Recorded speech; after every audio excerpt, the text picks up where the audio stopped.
우리 인생의 가장 중요한 만남은 종종 가장 예상치 못한 순간에 찾아옵니다.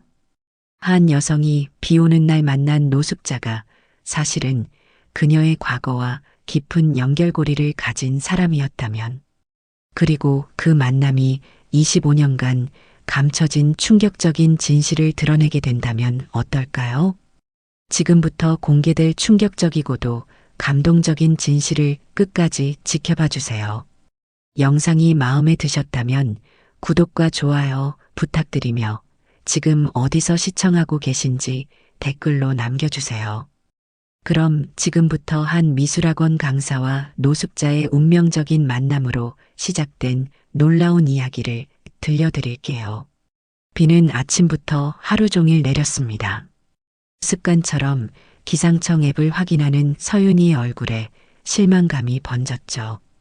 오후 수업을 마치고 돌아가는 길엔 더 거세질 거라는 예보에 한숨이 절로 나왔습니다. 마감을 앞둔 전시회 작품을 위해 야근을 계획했던 날이었기 때문이었어요. 오늘도 야근이야? 커피를 타던 윤희의 등 뒤에서 학원장 목소리가 들려왔습니다. 네, 다음 주 전시회 준비가 생각보다 늦어져서요. 너무 무리하지 마. 내 실력이면 충분해. 윤희는 미소로 답했습니다. 그녀에게 미술은 단순한 직업이 아니었죠. 고아원에서 자란 그녀에게 그림은 자신을 표현하는 유일한 방법이었으니까요.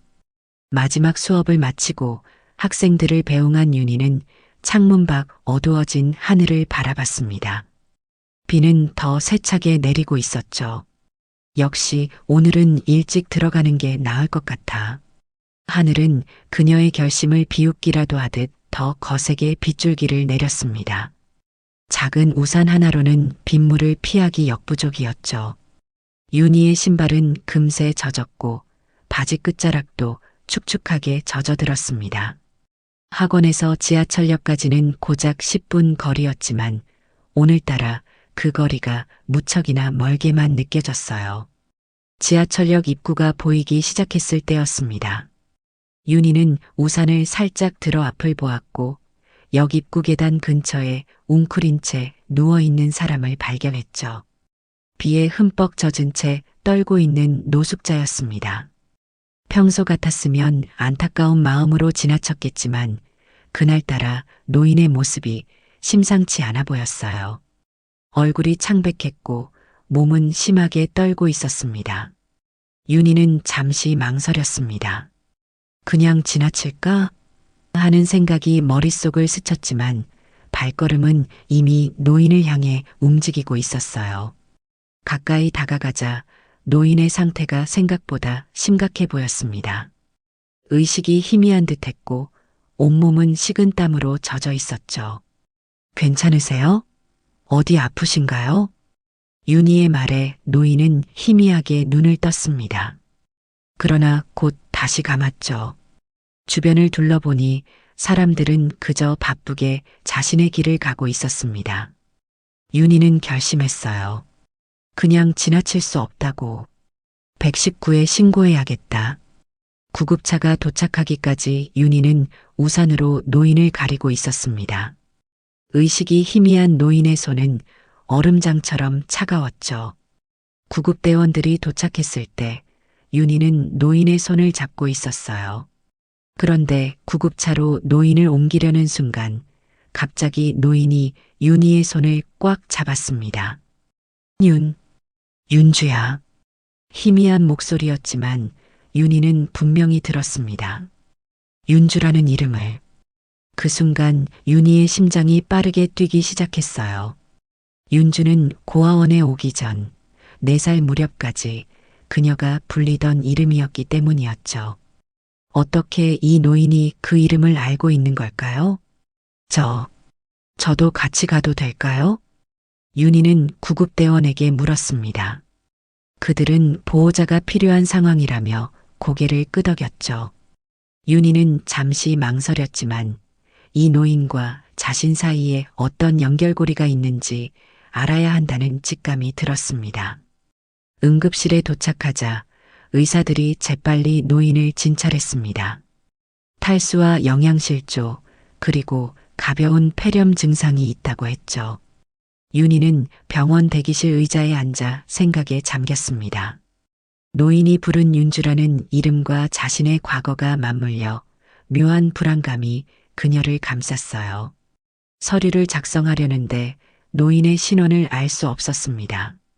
주머니에는 오래된 사진 한 장과 낡은 수첩만이 있었죠. 간호사는 윤희에게 보호자 서명을 요청했고 윤희는 잠시 망설이다 펜을 들었습니다. 사실 그녀도 이 노인이 누구인지 몰랐지만 그대로 두고 갈 수는 없었어요. 괜찮으실 거예요. 검사 결과 나오면 연락드릴게요. 간호사의 말에 윤희는 고개를 끄덕였습니다. 집으로 돌아가는 지하철에서 윤희는 창밖으로 흐르는 빗방울을 바라보며 생각했죠. 윤주라는 이름을 부른 노인의 목소리가 자꾸만 귓가에 맴돌았습니다. 그리고 그녀의 목에 걸린 작은 목걸이, 부모에 대한 유일한 기억인 그것이 갑자기 무겁게 느껴졌어요. 집에 도착한 윤희는 서랍에서 오래된 상자를 꺼냈습니다.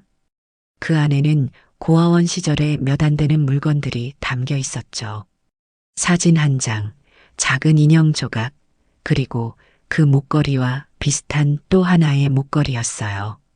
윤희는 병원에서 본 노인의 목에 걸린 것과 자신의 목걸이를 나란히 놓고 바라봤습니다. 분명 같은 디자인, 같은 모양이었어요. 도대체 이게 무슨 의미일까? 윤희의 머릿속은 혼란스러웠습니다. 그날 밤 그녀는 오랜만에 어린 시절 악몽에 시달렸어요. 누군가 그녀를 부르는 소리, 불꽃, 그리고 어둠 속에서 들리는 심장 뛰는 소리, 그리고 희미하게 들리는 윤주야 하는 목소리가 꿈속에서도 그녀를 따라다녔죠. 다음 날 아침 윤희는 평소보다 일찍 눈을 떴습니다. 밤새 꾼 꿈으로 인해 온몸이 긴장된 상태였죠. 핸드폰을 확인하니 병원에서 문자가 와 있었습니다. 노인의 상태가 안정되었으니 깨어나면 연락하겠다는 내용이었어요. 윤희는 아침 수업을 마치자마자 병원으로 향했습니다. 병실 문 앞에서 윤희는 잠시 망설였습니다. 어제의 만남이 단순한 우연일까?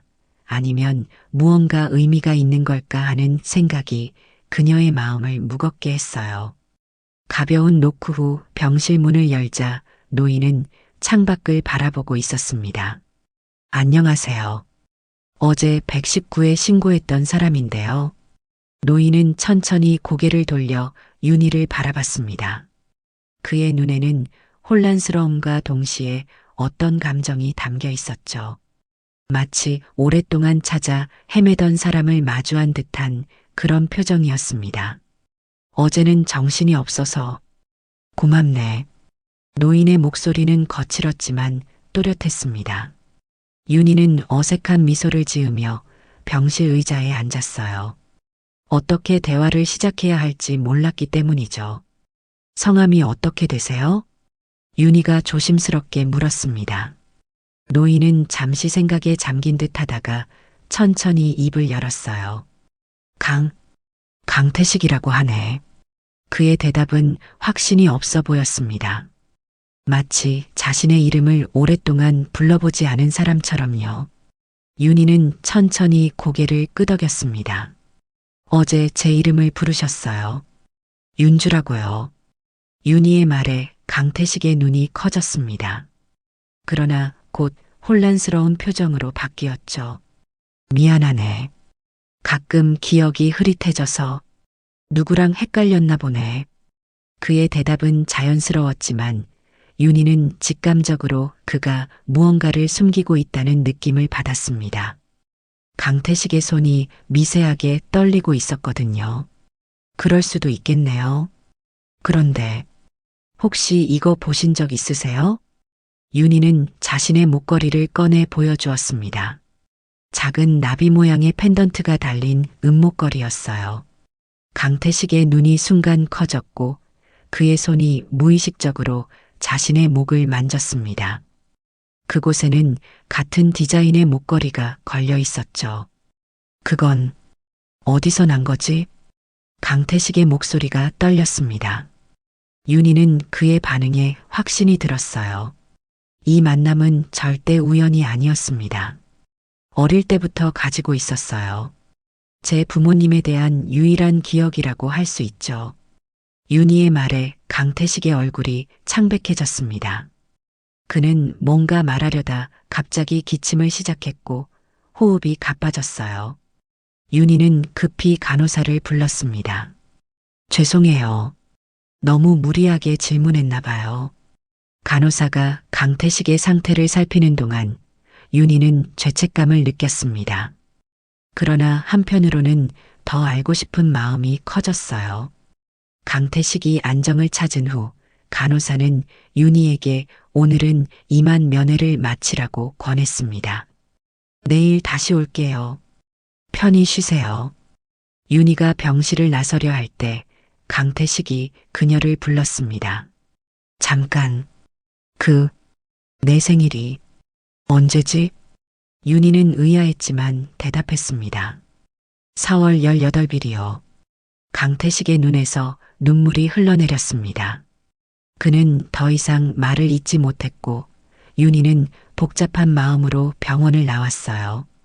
병원을 나온 윤희는 즉시 오랜 친구이자 탐사 기자인 조혜인에게 연락했습니다. 혜인은 윤희가 고아원 시절부터 알고 지낸 몇 안 되는 친구 중 한 명이었죠. 두 사람은 카페에서 만났습니다. 그래서 그 노인이 내 이름을 어떻게 알았다고? 그것도 어릴 때 이름을? 혜인의 눈이 호기심으로 반짝였습니다. 윤희는 목걸이 이야기와 강태식의 반응을 자세히 설명했어요. 이건 절대 우연이 아닌 것 같아. 내가 도울 일 있으면 말해. 혜인은 기자로서의 직감이 발동했는지 진지한 표정이었습니다. 윤희는 망설이다 부탁했어요.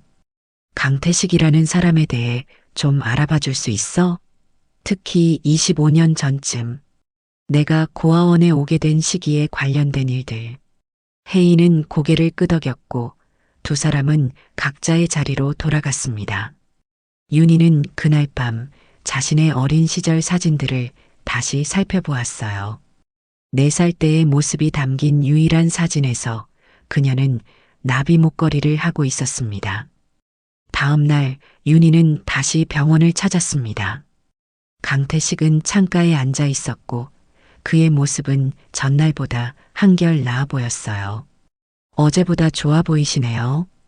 윤희의 인사에 강태식은 미소로 답했습니다. 그의 눈빛은 어제와는 달리 맑았어요. 그래, 잘 먹고 잘 쉬니까 좋아졌어. 안 깨나. 윤희가 의자에 앉자 강태식은 조심스럽게 말을 꺼냈습니다. 어제는 미안했네. 갑자기 내 생일을 물어서. 괜찮아요. 그런데 왜 물어보셨는지. 강태식은 깊은 숨을 내쉬었습니다. 그리고 천천히 자신의 목걸이를 풀어 윤희에게 건넸어요. 이 목걸이 안쪽을 열어봤나? 윤희는 놀랐습니다. 그녀는 자신의 목걸이가 열리는 줄도 몰랐거든요. 강태식의 목걸이를 조심스럽게 열자 작은 공간에 윤주 4월 18이라는 글씨가 새겨져 있었습니다. 이건 윤희의 손이 떨렸습니다. 그녀는 급히 자신의 목걸이를 꺼내 같은 방식으로 열어보았어요. 그곳에는 태식, 사랑한다라는 글귀가 새겨져 있었습니다. 이게 무슨 의미인지 설명해 주실 수 있나요? 윤희의 목소리가 떨렸습니다. 강태식은 눈을 감고 깊은 한숨을 내쉬었어요. 완전히 확신할 수는 없어. 내 기억이 많이 흐릿해졌거든.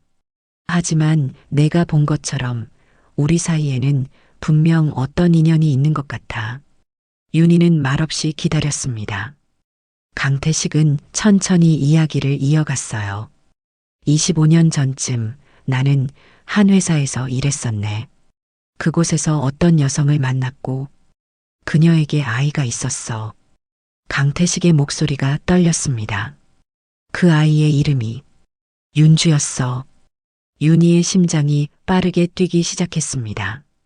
그녀는 숨을 깊게 들이마시며 침착함을 유지하려 노력했어요. 그 여성의 이름은요? 서윤희. 윤희는 충격에 말을 잇지 못했습니다. 그녀의 이름과 똑같았어요. 마치 윤희 자신이 자신의 엄마인 것처럼요. 강태식은 윤희의 혼란스러운 표정을 보며 말을 이었습니다. 너무 이상하게 들릴 수도 있지만 그 여성이 내 어머니였을 가능성이 높아. 그리고 작은 윤주는 강태식의 말이 끊어졌습니다. 윤희는 본능적으로 알았어요. 그가 하려는 말이 무엇인지. 제가 그 윤주인가요? 질문이 병실 안에 무겁게 내려앉았습니다. 강태식은 대답 대신 창밖을 바라보았어요. 그의 눈에는 말로 표현할 수 없는 복잡한 감정이 담겨 있었습니다. 확실한 건 아니야. 하지만 목걸이와 생일, 그리고 내 이름. 너무 많은 우연이 겹치는군. 윤희는 혼란스러웠습니다. 자신의 과거, 자신의 정체성이 흔들리는 느낌이었어요. 그리고 무엇보다 자신의 이름과 똑같은 이름을 가진 여성이 자신의 어머니라니 이해할 수 없었습니다. 더 자세한 이야기를 듣고 싶어요. 제 과거에 대해, 그리고 그 여성에 대해서요. 강태식은 갑자기 고개를 저었습니다. 마치 자신이 너무 많은 이야기를 했다고 후회하는 듯한 표정이었어요. 그의 눈빛이 흐려지며 초점을 잃어갔습니다. 오늘은 여기까지만 하자. 내 기억이 또 흐려지기 시작하는군. 윤희는 더 묻고 싶었지만 강태식의 상태가 다시 나빠지는 것을 원치 않았습니다. 그녀는 목걸이를 다시 목에 걸며 일어섰어요. 내일 다시 올게요. 푹 쉬세요. 병원을 나오는 길 윤희의 폰이 울렸습니다. 혜인이었어요. 윤희야, 뭔가 찾았어.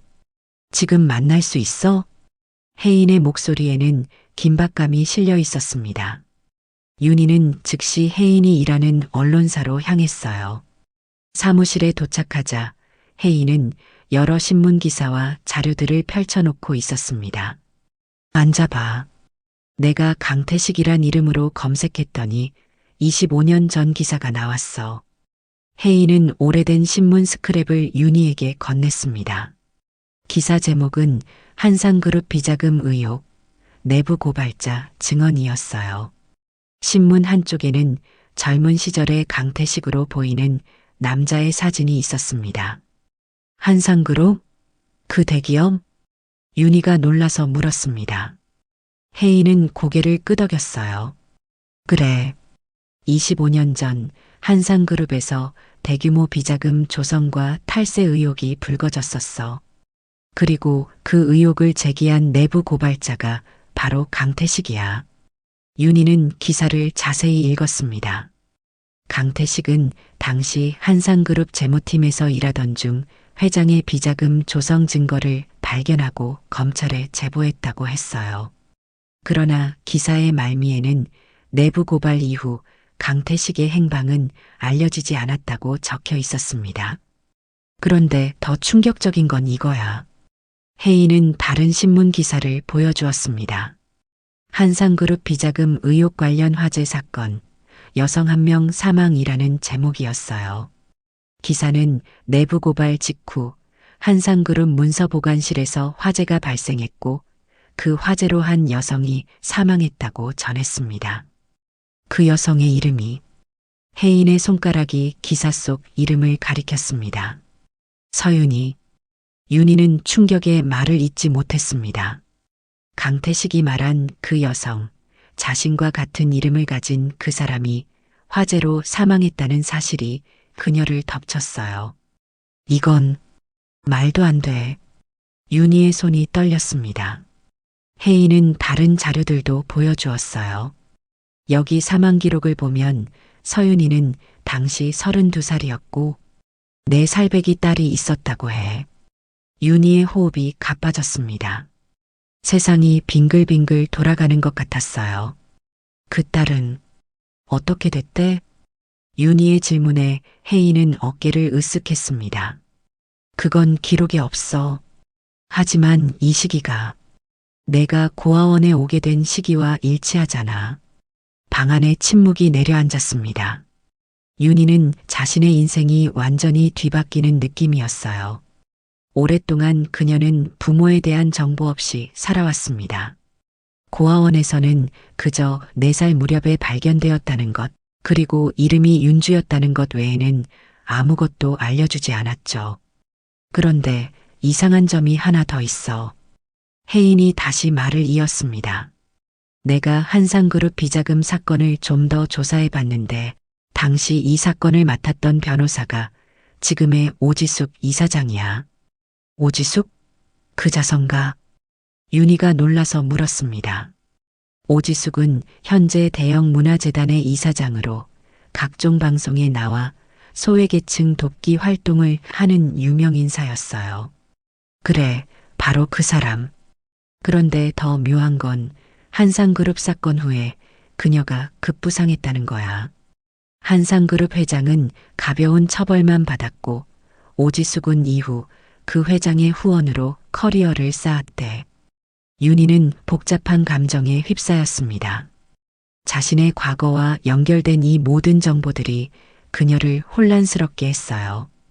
그리고 무엇보다 강태식과 자신의 관계가 무엇인지, 그 여성 서윤이와 자신은 어떤 관계인지 알고 싶었습니다. 혜인아, 고마워. 정말 큰 도움이 됐어. 윤희가 말했습니다.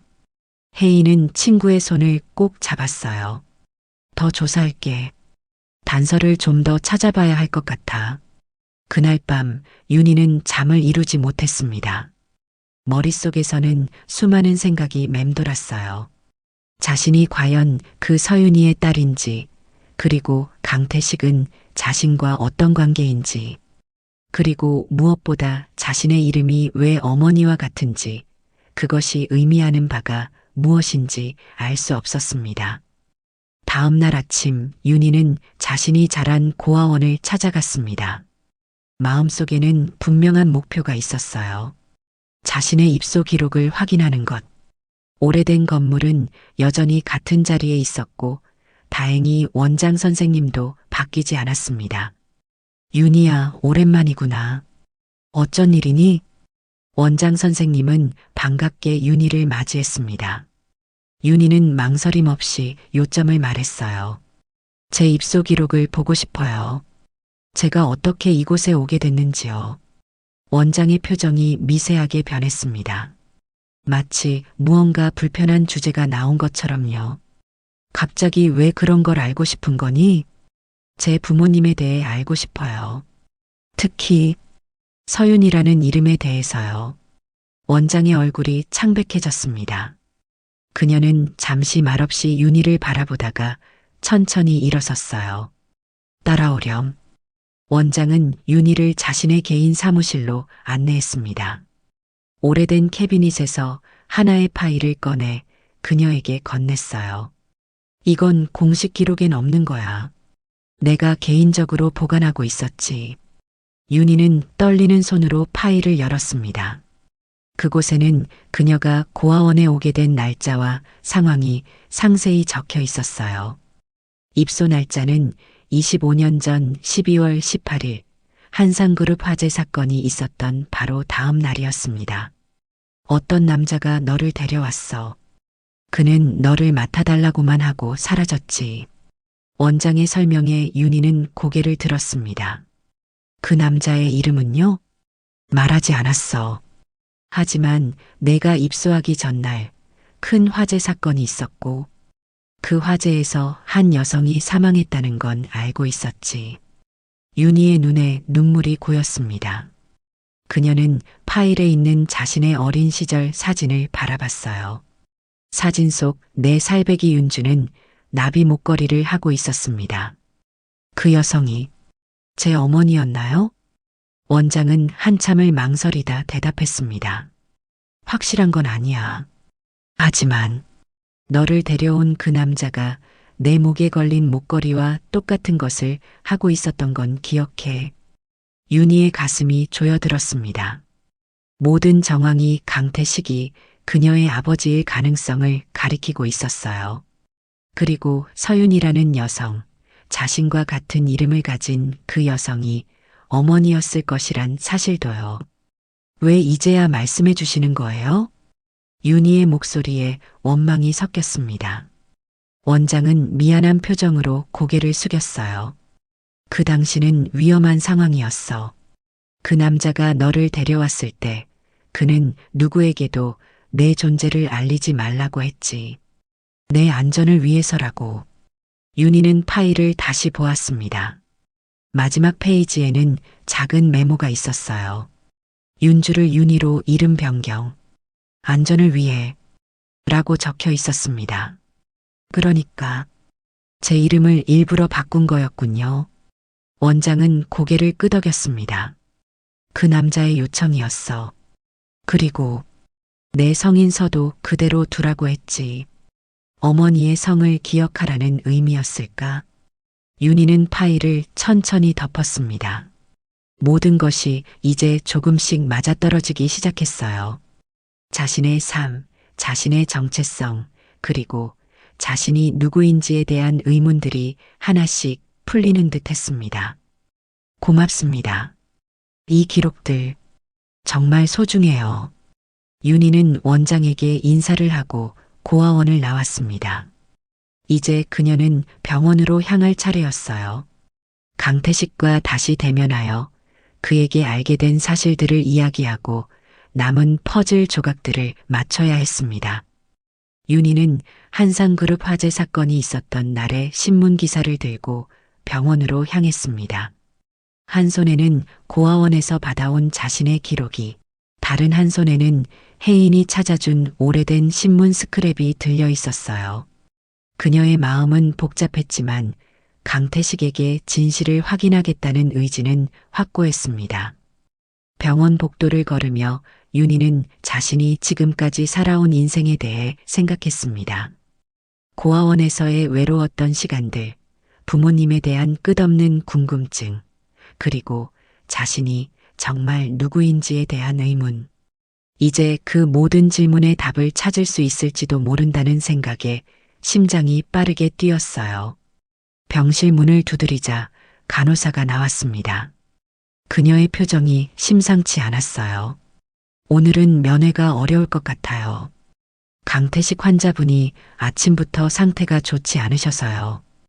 윤희의 가슴이 철렁 내려앉았습니다. 무슨 일이 있었나요? 갑자기 불안 증세가 심해지셨어요. 계속 누군가가 자신을 찾아올 거라며 공포에 떠시더라고요. 지금은 안정제를 드렸습니다. 윤희는 걱정스러운 마음으로 병실 안을 들여다보았습니다. 강태식은 창백한 얼굴로 잠들어 있었어요. 그의 손은 마치 무언가를 꽉 쥐고 있는 듯 주먹을 쥐고 있었습니다. 내일 다시 올게요. 부탁드립니다. 그에게 제가 왔었다고 전해주세요. 간호사가 고개를 끄덕였고 윤희는 무거운 발걸음으로 병원을 나왔습니다. 오늘 확인하려 했던 수많은 질문들이 그녀의 마음속에서 맴돌았어요. 병원을 나서는 순간 윤희의 폰이 울렸습니다. 혜인이었어요. 윤희야, 큰일 났어. 빨리 내 사무실로 와. 혜인의 목소리에는 긴박감이 가득했습니다. 윤희는 즉시 그녀의 언론사로 향했어요. 사무실에 도착하자 혜인은 컴퓨터 화면을 가리키고 있었습니다. 이걸 봐. 내가 강태식의 기록을 좀 더 파보았는데 화재 사건 이후에 그가 정신병원에 강제 입원되었다는 기록을 찾았어. 윤희는 충격에 휩싸였습니다. 화면에는 25년 전 강태식의 정신병원 입원 기록이 있었어요. 강제 입원이라고? 누구 지시로? 바로 이게 중요한 지점이야. 입원 신청서에 서명한 사람이 오지숙이었어. 윤희의 눈이 커졌습니다. 오지숙, 현재 자선가로 알려진 그 여성이 강태식을 정신병원에 강제로 입원시켰다니요. 그리고 이번 이유가 망상장애라고 되어 있어. 비자금에 대한 그의 증언을 망상으로 치부한 거지. 혜인의 설명에 윤희는 분노를 느꼈습니다. 그들은 진실을 밝히려 한 강태식을 정신 이상자로 만들어버린 것이었어요. 그런데 더 충격적인 건 이거야. 혜인이 다른 서류를 보여주었습니다. 강태식은 약 15년간 그 정신병원에 갇혀 있었어. 그리고 10년 전에야 퇴원했지만 그 이후의 기록은 전혀 찾을 수 없었어. 윤희는 그 사실에 큰 충격을 받았습니다. 그렇다면 강태식은 15년이라는 긴 시간 동안 정신병원에 갇혀 있었고 그곳에서의 생활과 약물 치료로 인해 기억이 흐릿해진 것일 수도 있었어요. 그리고 오지숙에 대해서도 더 알아봤어. 그녀는 한상그룹 비자금 사건 직후에 급부상했어. 한상그룹 회장의 전폭적인 지원으로 법률사무소를 열었고 이후 그 회장이 설립한 재단의 이사가 되었지. 윤희는 자신이 알게 된 사실들을 정리해 보았습니다. 서윤이라는 여성, 아마도 자신의 어머니였을 그 사람은 한상그룹 화재 사고로 사망했고 강태식은 정신병원에 강제 입원되었으며 오지숙은 그 모든 사건 이후 출세가도를 달렸다는 것이었죠. 그런데 여기서 중요한 의문이 하나 있어. 혜인이 말했습니다. 왜 강태식이 너를 고아원에 맡겼을까? 아직 체포되기 전이었다면 그는 너를 데리고 도망칠 수도 있었을 텐데. 윤희도 같은 의문을 가지고 있었습니다.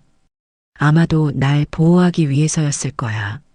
자신을 따라다니면 위험할 것이라고 판단했겠지. 혜인은 고개를 끄덕였습니다. 그럴 수도 있겠네. 어쨌든 이제 오지숙이 이 모든 사건의 중심에 있었다는 건 확실해 보여. 그런데 혜인이 갑자기 텔레비전을 가리켰습니다. 화면에는 오지숙이 나와 있었어요. 그녀는 웃는 얼굴로 자신의 재단이 주최하는 자선 행사에 대해 이야기하고 있었습니다. 저 위선적인 표정 좀 봐. 혜인이 분노에 찬 목소리로 말했습니다. 윤희도 화면 속 오지숙을 바라보며 복잡한 감정을 느꼈어요. 자신의 어머니를 죽게 하고 아버지를 정신병원에 가두는데 일조한 사람이 지금은 자선가로 존경받고 있다니 어이가 없었습니다. 우리가 어떻게 해야 할까? 윤희가 물었습니다. 혜인은 결연한 표정으로 대답했어요. 진실을 밝혀야지. 내가 탐사 기자로서 이 사건을 파헤칠 거야. 하지만 그 전에 강태식으로부터 더 많은 이야기를 들어야 해. 다음 날 윤희는 다시 병원을 찾았습니다. 다행히 강태식의 상태는 호전되어 있었어요. 그는 침대에 반드시 앉아 있었고 윤희를 보자 미소를 지었습니다. 어제는 미안했네. 갑자기 옛 기억들이 떠올라서. 윤희는 고개를 저었습니다. 괜찮아요. 그런데 그 기억들이 혹시 오지숙과 관련된 건가요?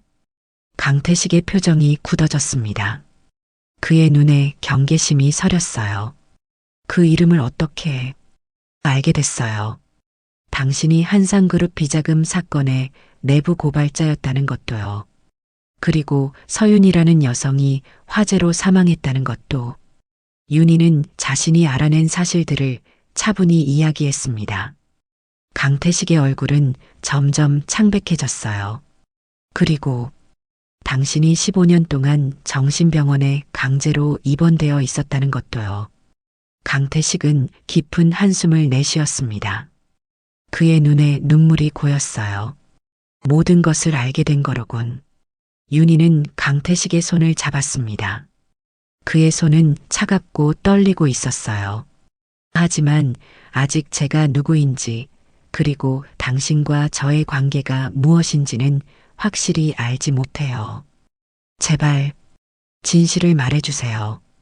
강태식은 윤희의 손을 꼭 쥐었습니다. 그의 눈에서 눈물이 흘러내렸어요. 내가 내 딸이야.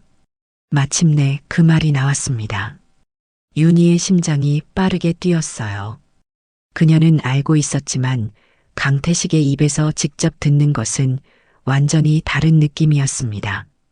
그리고 서윤이는 내 어머니야. 그리고 내 아내였어. 윤희의 눈에서도 눈물이 흘러내렸습니다.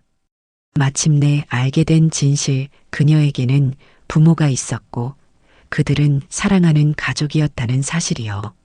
하지만 그 가족은 잔인하게 흩어졌고 어머니는 죽고 아버지는 정신병원에 갇혔으며 그녀는 고아가 되었습니다. 왜 제 이름을 어머니와 같게 지으셨어요? 강태식은 슬픈 미소를 지었습니다. 그건 내 어머니의 마지막 소원이었어.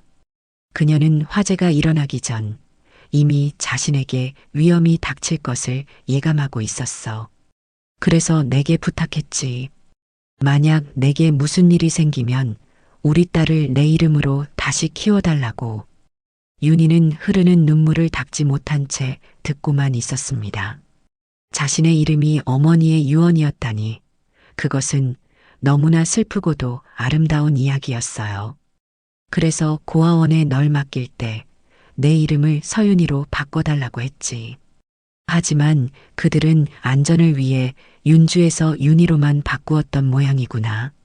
모든 것이 이제 명확해졌습니다. 윤희는 고아원 기록을 꺼내 강태식에게 보여주었어요. 여기 제가 고아원에 입소한 기록이 있어요. 그리고 제 원래 이름이 윤주였다는 것도요. 강태식은 기록을 보며 더 많은 눈물을 흘렸습니다. 그는 천천히 손을 뻗어 윤희의 얼굴을 감싸쥐었어요. 정말 너로구나. 내 작은 윤주가 이렇게 훌륭하게 자랐구나. 병실 안에 고요한 침묵이 내려앉았습니다. 윤희와 강태식, 딸과 아버지의 재회는 25년이라는 긴 시간을 뛰어넘은 기적과도 같았어요. 윤희는 아직도 믿기지 않는 현실에 혼란스러웠지만 한편으로는 마음 깊은 곳에서 무언가가 제자리를 찾아가는 듯한 느낌이 들었습니다. 그동안 어떻게 지냈어? 강태식의 떨리는 목소리가 침묵을 깼습니다. 그 단순한 질문에 윤희의 마음이 복잡하게 뒤엉켰어요. 25년이라는 시간을 어떻게 짧게 요약할 수 있을까요? 괜찮았어요. 고아원에서 자랐고 미술을 좋아해서 대학에서 미술을 전공했죠. 지금은 미술학원에서 아이들을 가르치고 있어요. 윤희의 간략한 대답에 강태식의 눈에 자부심이 어렸습니다. 내 어머니도 그림을 좋아했어. 아마 내가 그 재능을 물려받았나 보구나. 그 말에 윤희는 가슴이 따뜻해지는 것을 느꼈습니다. 자신의 미술 재능이 어머니로부터 온 것이라는 사실이 그녀에게 새로운 의미로 다가왔어요. 어머니에 대해 더 알고 싶어요. 어떤 분이셨는지. 강태식의 눈빛이 부드러워졌습니다. 그는 잠시 기억 속으로 빠져들었어요. 내 어머니는 참 밝고 의욕 넘치는 사람이었어. 한상그룹 홍보팀에서 일했지. 우리는 회사에서 만났고 그는 자신과 서윤이의 이야기를 천천히 풀어나갔습니다. 회사에서 처음 만난 날, 첫 데이트, 결혼, 그리고 윤주가 태어났을 때의 기쁨까지. 윤희는 마치 오래된 영화를 보는 것처럼 부모님의 사랑 이야기에 빠져들었어요. 그런데 어떻게 한상그룹의 비리를 알게 되셨어요? 윤희의 질문에 강태식의 표정이 어두워졌습니다. 우연히 알게 됐지. 내가 재무팀에서 일하면서 이상한 자금 흐름을 발견했고 조금씩 파헤치다 보니 회장의 비자금 조성과 탈세 사실을 알게 됐어. 그는 깊은 한숨을 내쉬었습니다. 처음엔 망설였어. 가족이 있었으니까. 하지만 내 어머니가 용기를 줬지. 옳은 일을 해야 한다고. 윤희는 어머니의 용기에 감동했습니다. 하지만 그 용기가 결국 어머니를 죽음으로 몰았다는 사실에 가슴이 아팠어요.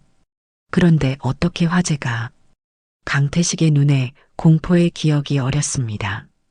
그의 손이 떨리기 시작했어요. 내가 검찰에 증거를 제출한 날이었어.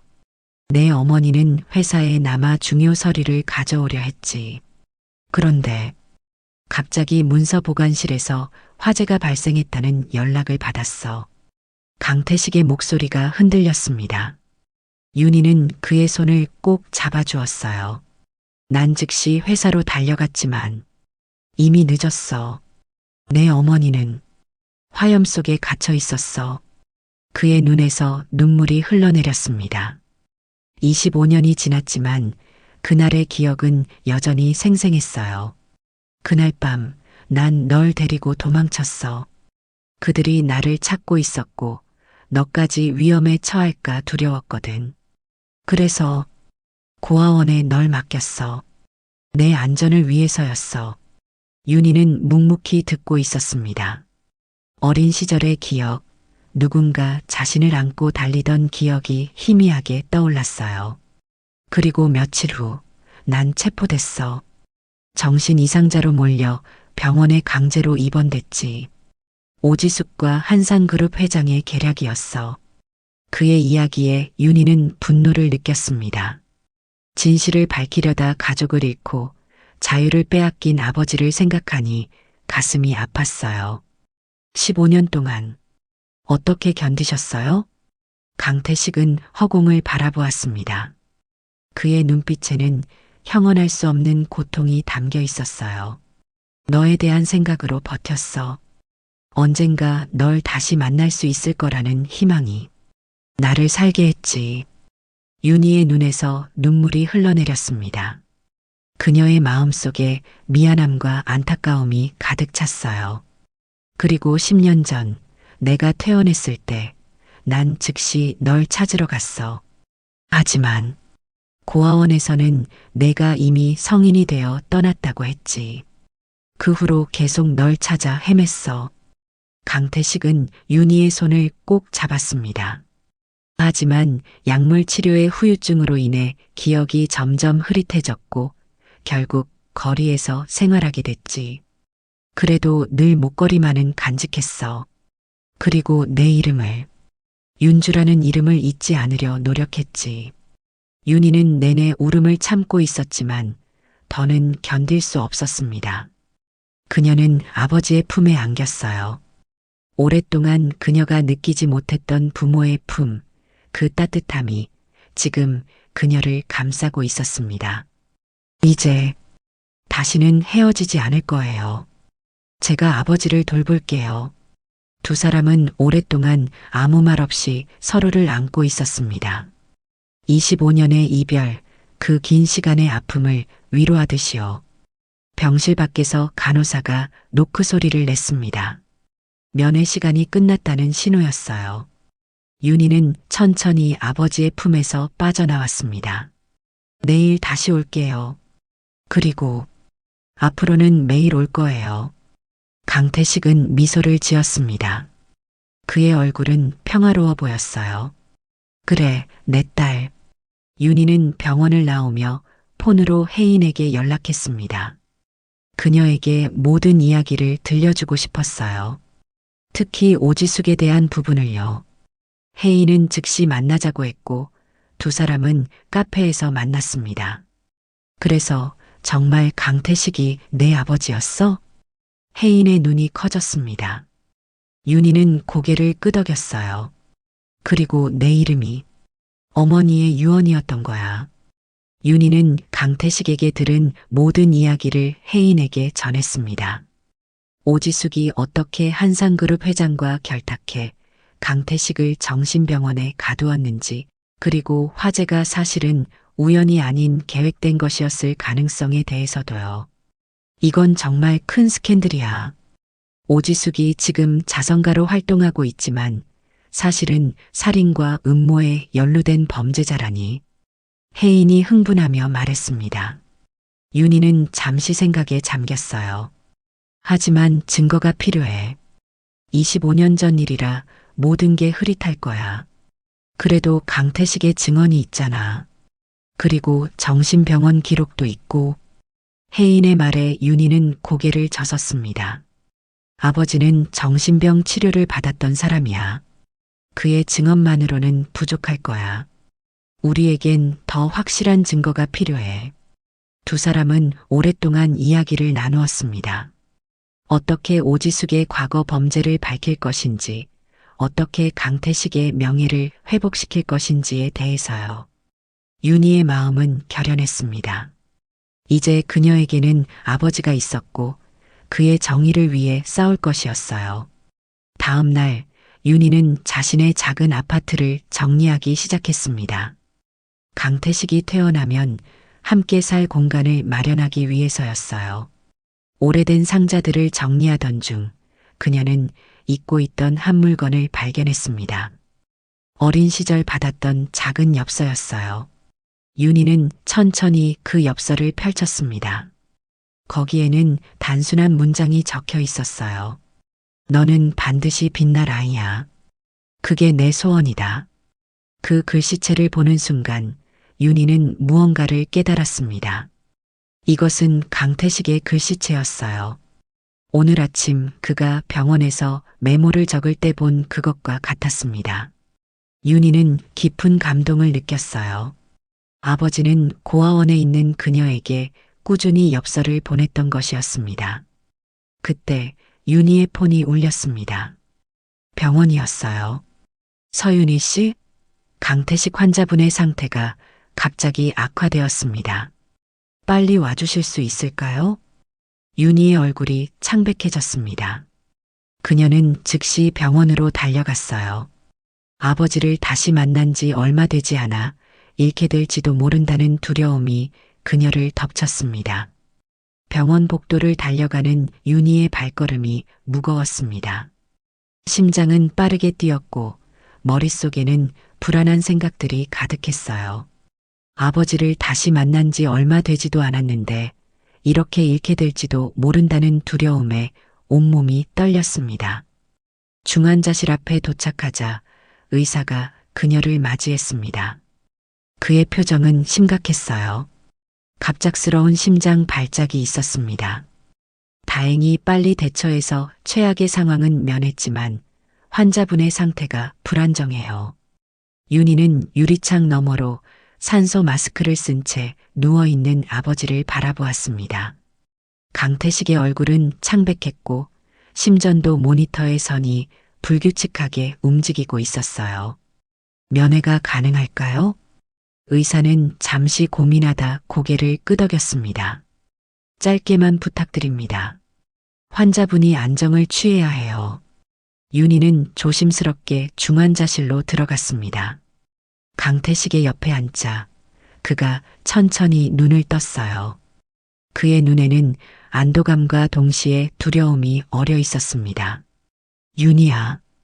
그의 목소리는 희미했습니다. 윤희는 아버지의 손을 꼭 잡았어요. 여기 있어요, 아버지. 걱정 마세요. 곧 나아질 거예요. 강태식은 천천히 고개를 저었습니다. 그의 눈에 비친 것은 체념과 결이었어요. 들어, 내 시간이 얼마 남지 않은 것 같구나. 그런 말씀 마세요. 분명히 나아지실 거예요. 윤희의 목소리가 떨렸습니다. 강태식은 힘겹게 손을 들어 그녀의 얼굴을 쓰다듬었어요. 난 오랫동안 널 찾아 헤맸어. 그리고 이제 널 만났으니 이 정도면 충분해. 윤희의 눈에 눈물이 고였습니다. 강태식은 이어서 말했어요. 하지만 내가 알아야 할 것이 있어. 내 어머니의 죽음은 사고가 아니었어. 윤희는 놀라서 그를 바라보았습니다.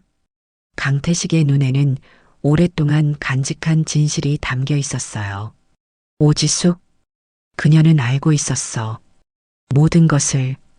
강태식은 천천히 힘겹게 이야기를 이어나갔습니다.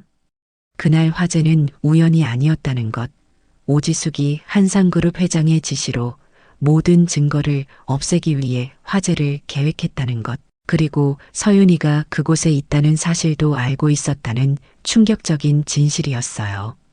오지숙의 서랍에 증거가 있을 거야. 그녀의 사무실. 두 번째 서랍. 강태식의 호흡이 가빠졌습니다. 산소 마스크 안에서 그의 숨소리가 거칠어졌어요. 의사와 간호사들이 재빨리 들어왔고 윤희는 밖으로 나가야 했습니다. 병원 복도에서 윤희는 아버지의 말을 곱씹었습니다. 오지숙의 서랍에 증거가 있다는 것, 그리고 어머니의 죽음이 단순한 사고가 아니었다는 충격적인 진실이 그녀의 마음을 무겁게 했어요. 그녀는 즉시 혜인에게 연락했습니다. 혜인아, 급한 이야기가 있어. 두 사람은 병원 근처 카페에서 만났습니다. 윤희는 아버지에게 들은 모든 것을 혜인에게 전했어요. 혜인의 눈이 커졌습니다. 그러니까 오지숙이 내 어머니의 죽음에 직접적으로 관여했다는 거야? 윤희는 고개를 끄덕였습니다. 아버지가 그렇게 말씀하셨어. 그리고 증거가 오지숙의 서랍에 있다고. 혜인은 생각에 잠겼습니다. 그녀의 눈빛이 결연했어요. 윤희야, 내가 한 가지 할 수 있는 일이 있어. 오지숙 이사장과 인터뷰가 잡혀 있거든. 자선재단 활동에 대한 탐사 보도를 준비하고 있었거든. 윤희의 눈이 커졌습니다. 정말? 언제? 내일이야.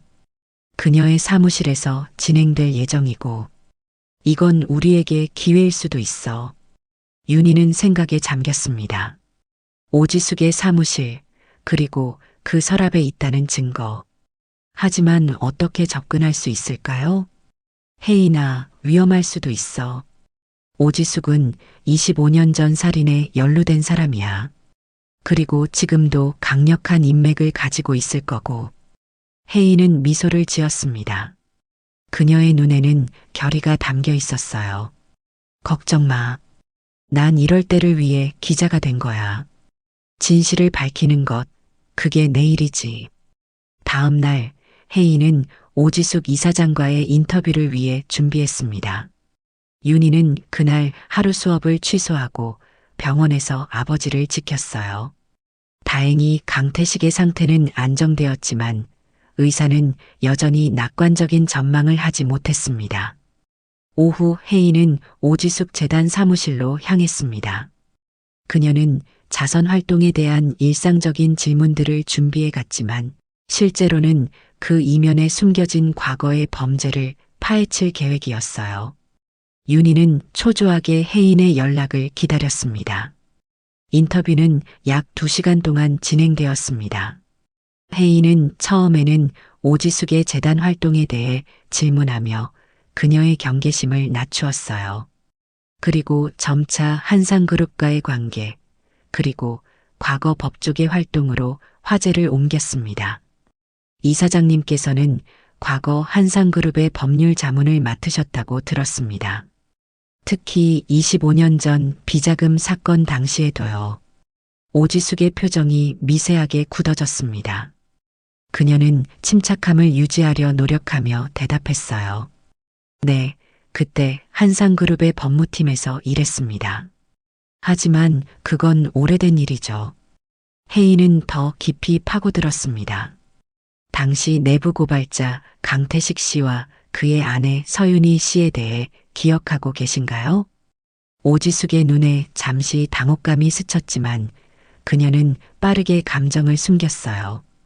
오래된 일이라 자세히 기억나지는 않네요. 안타깝게도 화재 사고도 있었고. 인터뷰가 끝나고 혜인은 화장실을 가는 척하며 사무실 구석구석을 살폈습니다. 그리고 오지숙의 집무실로 빠르게 향했어요. 아무도 없는 틈을 타 그녀는 오지숙의 책상 두 번째 서랍을 열어보았습니다. 거기에는 몇 개의 파일들이 있었고 그 중 하나는 한산 1998이라고 표시되어 있었어요.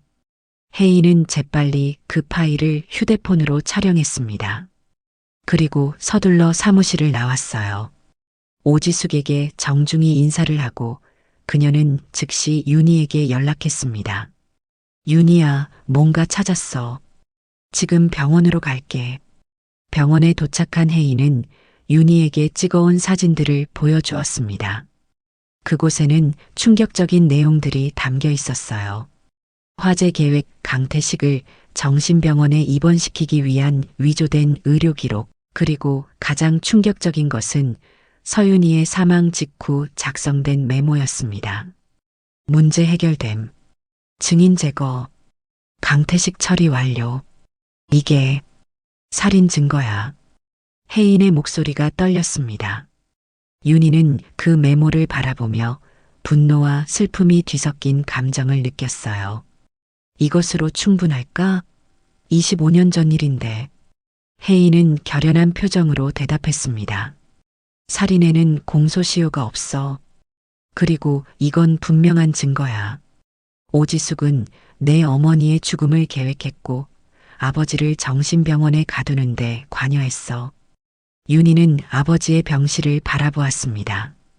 강태식은 여전히 산소 마스크를 쓰고 있었지만 그의 표정은 평화로워 보였어요.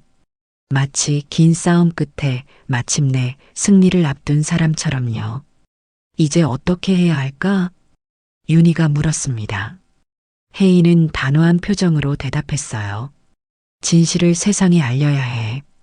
내가 다큐멘터리로 만들 거야. 가려졌던 진실 한상그룹과 오지숙의 범죄라는 제목으로. 그날 밤 윤희는 아버지의 병실 옆 의자에서 밤을 새웠습니다. 강태식은 간간히 눈을 떴고 윤희는 그에게 오지숙의 서랍에서 발견한 증거에 대해 이야기해 주었어요. 강태식의 눈에는 안도감이 어렸습니다. 드디어 진실이 밝혀지는구나. 윤희는 아버지의 손을 잡았습니다. 네, 아버지. 이제 모든 게 밝혀질 거예요. 어머니의 억울한 죽음도, 아버지가 겪으신 고통도 모두 세상에 알려질 거예요. 강태식의 눈에 눈물이 고였습니다. 그는 힘겹게 말했어요. 내 어머니는 정의로운 사람이었어. 그녀는 항상 옳은 일을 해야 한다고 믿었지. 윤희도 눈물을 흘렸습니다. 그녀는 한 번도 만나보지 못한 어머니에 대한 그리움과 자부심을 동시에 느꼈어요. 알아요.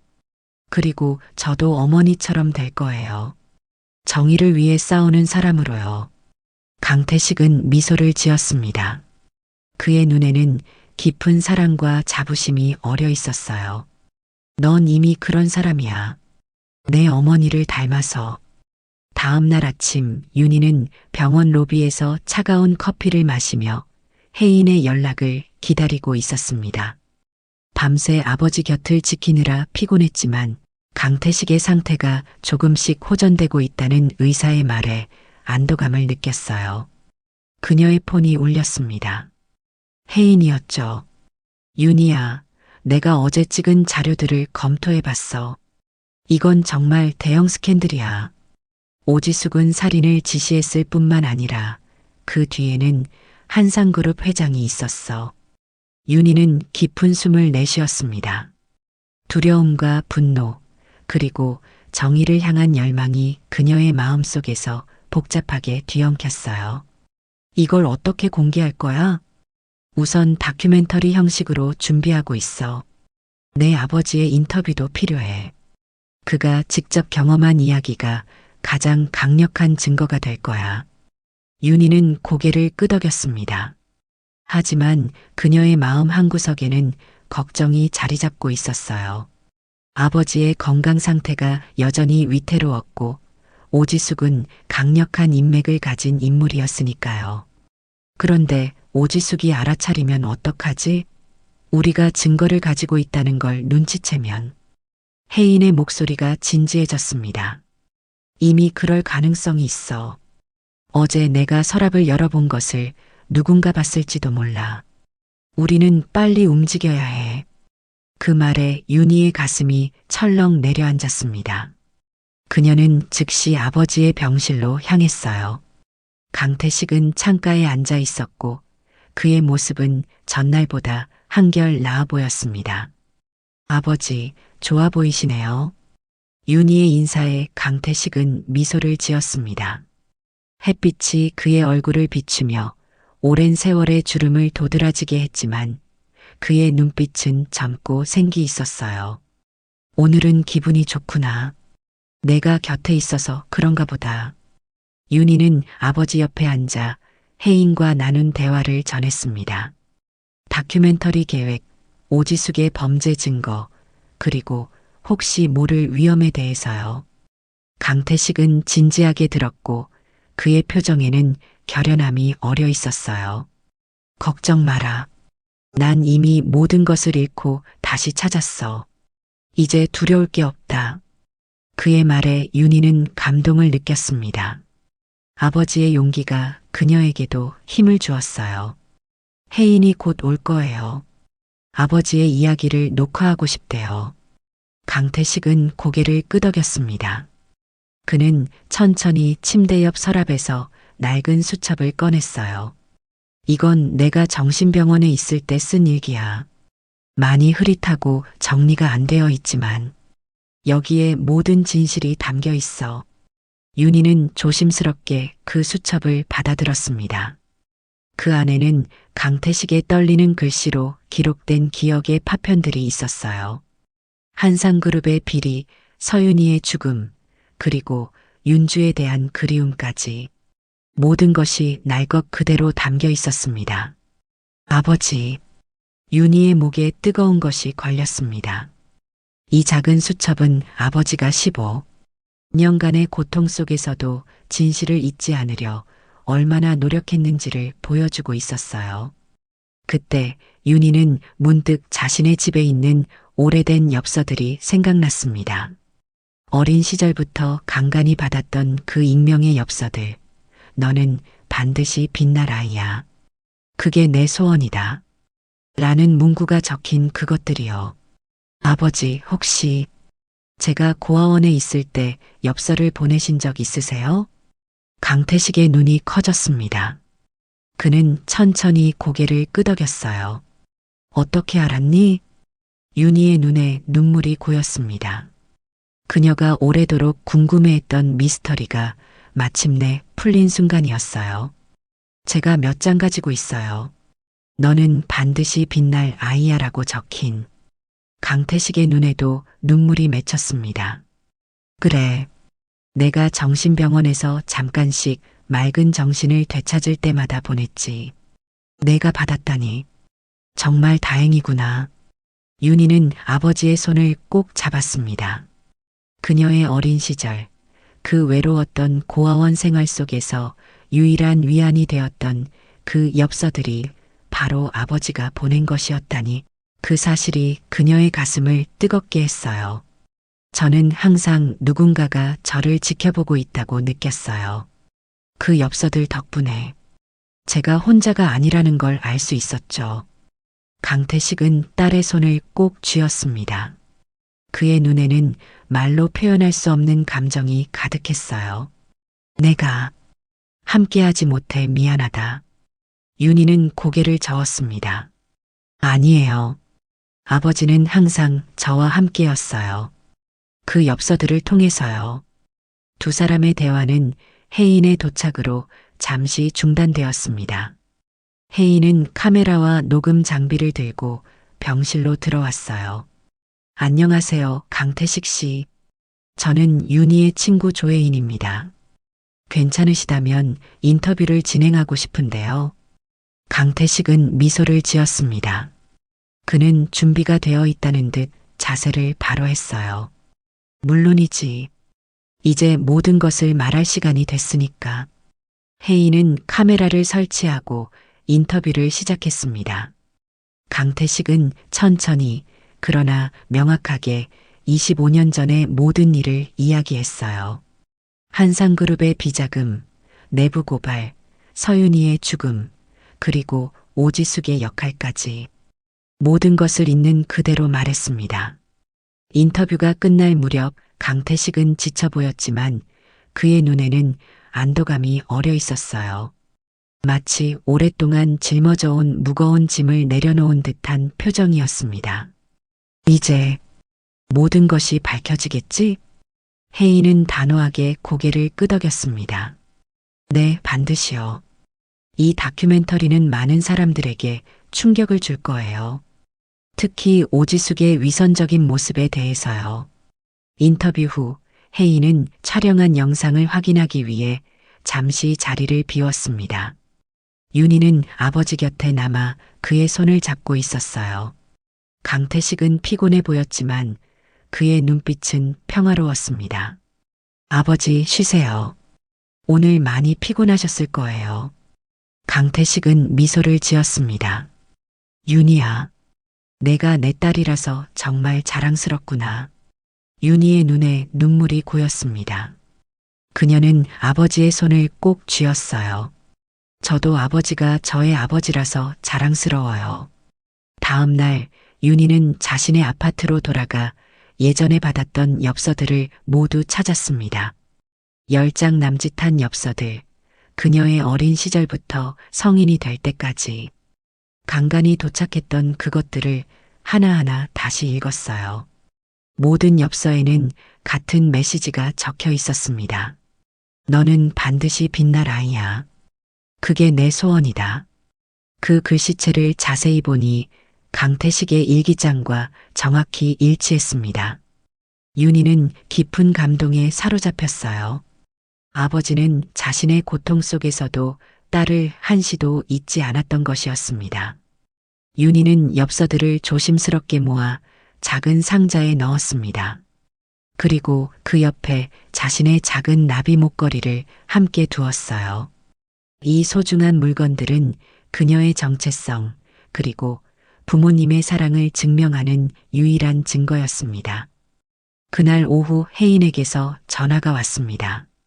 그녀의 목소리는 긴박했어요. 윤희야, 큰일 났어. 오지숙이 우리의 계획을 알아차린 것 같아. 내 사무실이 뒤집혔고 컴퓨터 파일들이 삭제됐어. 윤희의 얼굴이 창백해졌습니다.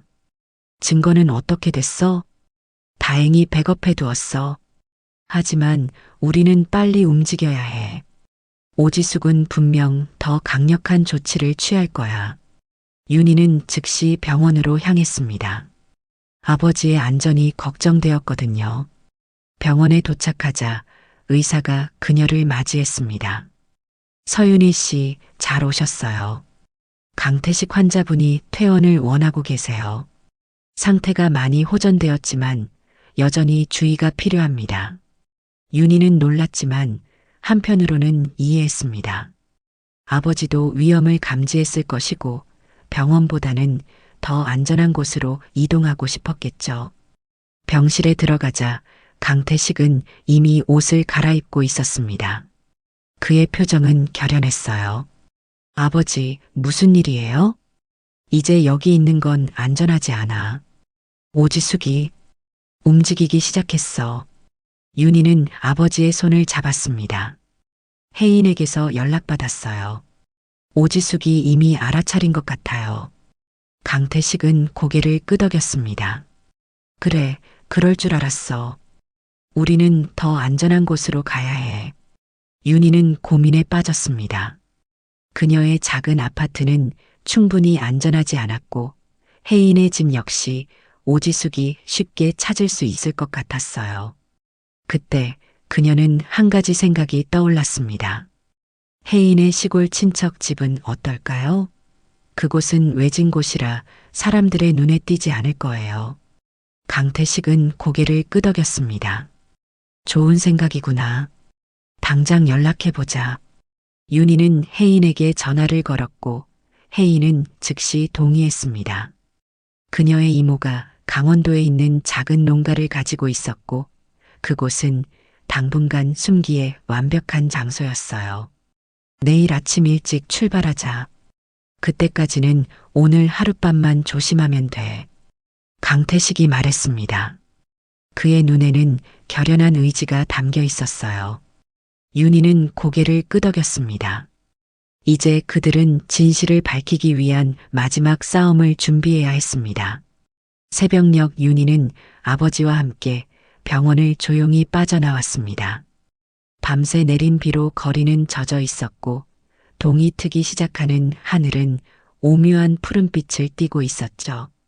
혜인은 이미 차를 가지고 병원 뒤편에서 기다리고 있었습니다.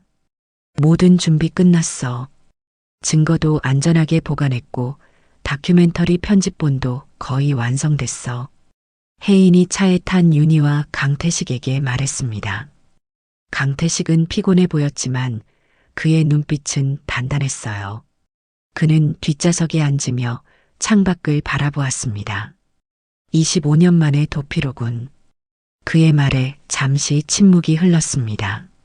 윤희는 아버지의 손을 잡았어요. 그것은 도피가 아니라 정의를 위한 준비였습니다.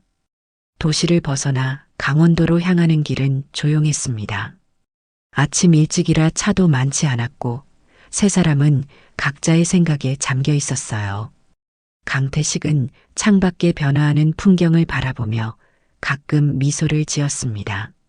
자유의 공기를 마시는 것만으로도 그에게는 큰 기쁨이었나 봐요.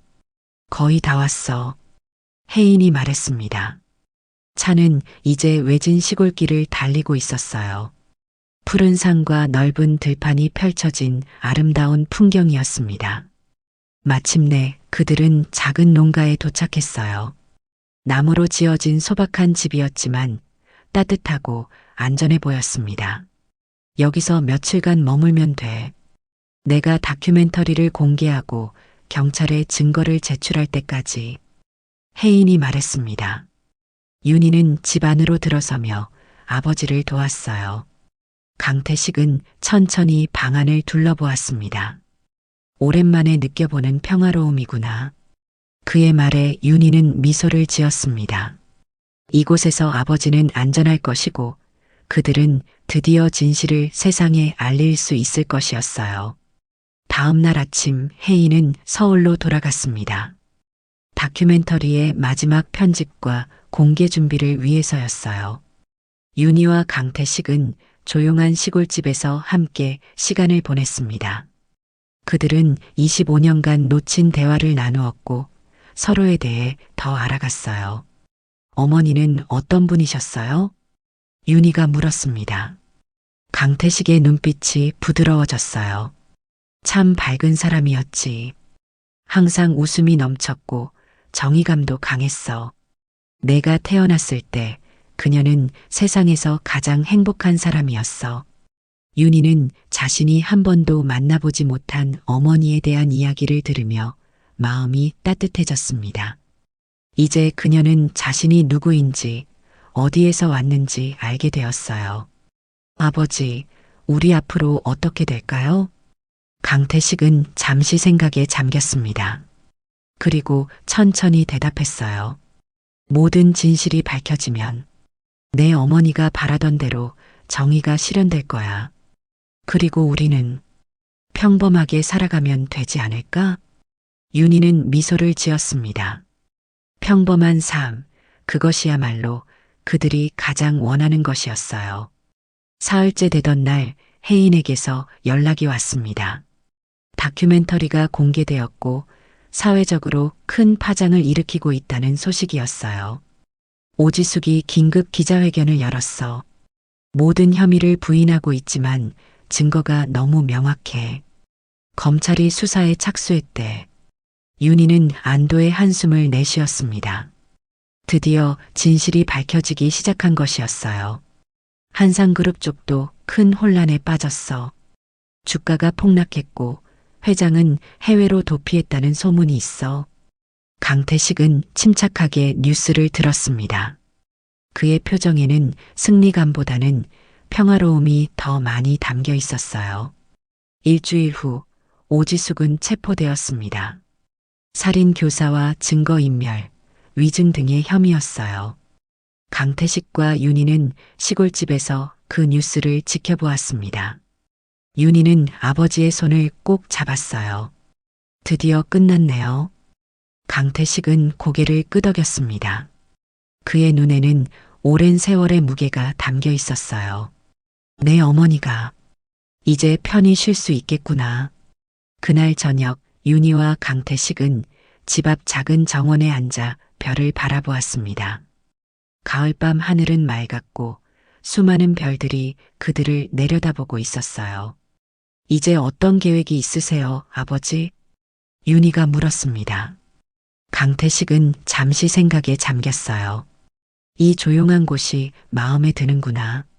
도시의 번잡함보다는 이런 평화로움이 좋아. 윤희는 미소를 지었습니다. 그녀도 같은 생각이었어요. 저도 그래요. 여기서 새로운 시작을 해보는 건 어떨까요? 한 달 후, 윤희는 서울의 미술학원을 그만두고 강원도의 작은 마을로 이사했습니다. 그녀는 아버지와 함께 그곳에 작은 집을 구했고 마을 아이들을 위한 미술 교실을 열었어요. 윤주 프로젝트라는 이름으로요. 왜 윤주라는 이름을 붙였어? 어느 날 강태식이 물었습니다. 윤희는 미소를 지었어요. 제 원래 이름이잖아요. 그리고 그 이름에는 아버지와 어머니의 사랑이 담겨 있으니까요. 강태식의 눈에 눈물이 고였습니다. 그는 천천히 딸을 껴안았어요. 그래, 정말 좋은 이름이구나. 윤희의 미술교실은 점점 유명해졌습니다. 특히 그녀는 부모를 잃거나 어려운 환경에서 자라는 아이들에게 특별한 관심을 기울였어요. 그녀 자신이 그런 경험을 했기에 그 아이들의 마음을 더 잘 이해할 수 있었습니다. 혜인은 이 모든 과정을 다큐멘터리의 후속편으로 만들었습니다. 우리가 만든 이름 윤주 프로젝트라는 제목으로요. 이 다큐멘터리는 진실과 정의, 그리고 치유와 화해의 이야기로 많은 사람들의 마음을 움직였어요. 오지숙은 결국 중형을 선고받았고 한상그룹은 대대적인 개혁을 진행했습니다. 강태식에게는 명예회복과 함께 상당한 보상금이 지급되었어요. 그러나 그에게 가장 중요한 것은 돈이 아니라 딸과 함께하는 평화로운 일상이었습니다. 어느 비 오는 날, 윤희는 창밖을 바라보며 생각에 잠겼습니다. 이 모든 것이 비 오는 날 쓰러진 노숙자를 도운 것에서 시작되었다는 사실이 신기했어요. 그녀의 인생의 퍼즐이 마침내 맞춰진 것 같았습니다. 비가 많이 오네요. 뒤에서 다가온 강태식이 말했습니다. 윤희는 미소를 지었어요. 네. 하지만 이제 비가 두렵지 않아요. 그 비가 제 인생을 적신 게 아니라 저를 다시 피어나게 했으니까요. 강태식은 딸의 어깨에 손을 얹었습니다. 두 사람은 말없이 창밖의 빗방울을 바라보았어요. 그 빗방울 속에 그들의 과거와 현재, 그리고 미래가 함께 흐르고 있었습니다. 그해 겨울, 윤희는 서윤희 장학재단을 설립했습니다. 어머니의 이름을 딴 이 재단은 어려운 환경에서 자라는 아이들에게 교육 기회를 제공하는 것을 목표로 했어요. 강태식은 그 재단의 이사로 참여하며 아내의 정신을 이어갔습니다. 어머니가 자랑스러워 하실 거예요.